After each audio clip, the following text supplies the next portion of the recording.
ជំរាបសួរបងប្អូនតិជនខ្ញុំមានអាគារផ្ទះសំណាក់មួយនៅលើផ្លូវកៅស៊ូបាទ67បាទឥឡូវខ្ញុំសូមបង្ហាញផ្លូវបន្តិចនោះ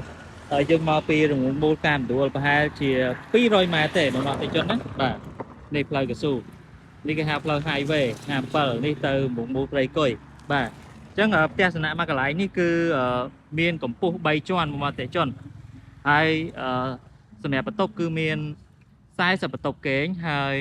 41បន្ទប់ទឹកបាទនៅប្លង់សេខាងក្រោយ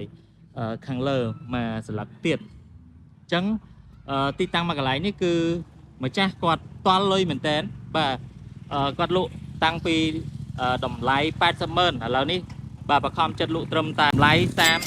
35,000ចរចាតិចតួចទៀតបងប្អូនតិចជនណាបាទសម្រាប់ទំហំដីគឺ